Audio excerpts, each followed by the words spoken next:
Faly miarabantsika rehetra indray rakizy.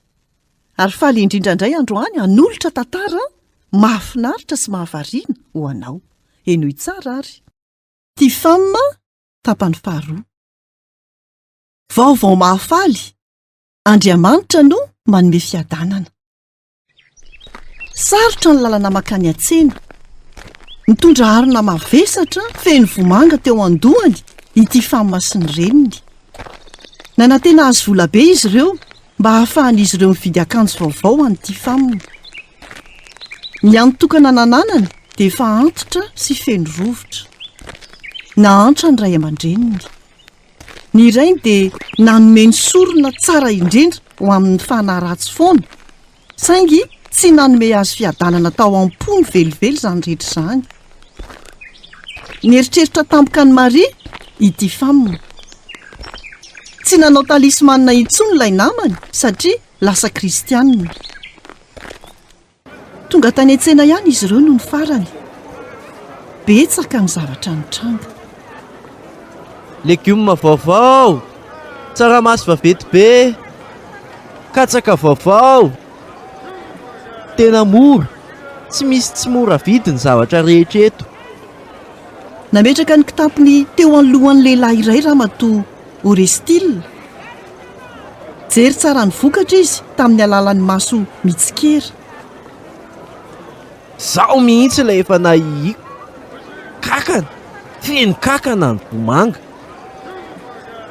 Diso fanantenana, sady izay indray miaraka amin'ny vola kely fotsiny no nandehanan'ny ramatoa Orestille ny an-tsena. Saingy niaina fahagagana ity femme. Lehilahy tsara fanahy iray no nividy vomanga rehetra tao anaty harona. Tsy fantan'ity femme fa lasa kristianina ny namany tamin'ny alalany. Tamin'ireo vola azony dia nandeha nividy akanjo tsara ity femme. Tena fahalery izy. Niaona tamin'ny Victor indray izy ireo taty aoriana kely. Jereo, ity ilay lehilahy mividy vomanga. Inona izany karazana boky tazoniny eny an-tanany izany? Nitsangana ity femme sy ny reniny ary ny ainy izay nolazainy tamin'ny vahoaka. Manana vaovao tsara ho anareo aho. Tianareo Andriamanitra ary te hanome fiadanana ao am-ponareo mba tsy hataontra intsony ianareo. Ty femme, mino fa milaza ny marina izy. Rehefa reny Orestille fa niainy ny tenin'ny Victor ny vadiny, ka tezitra be izy.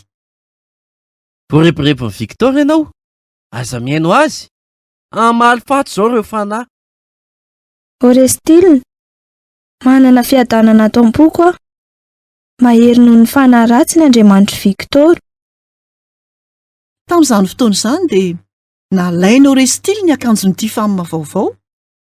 Novainy saro-bakoly voro-damba izany ary nanatsofohany fanjaitra maro tao anatiny. Tena Victor izany, tsy maintsy atao maty izy.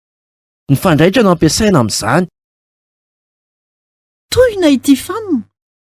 Tsy mbola nanao zavatra toy izany mihitsy ny rainy. Iza ny matanjaka indrindra? Ny ozy ny mpamosavy sa i Jesosy? Enoy ny tantara manaraka dia ho fantatrao. Izay indray no anjara hafatra ho antsika tamin'ity anio ity. Tahiny tompo daholo, nanolotra ny tantara zokomy.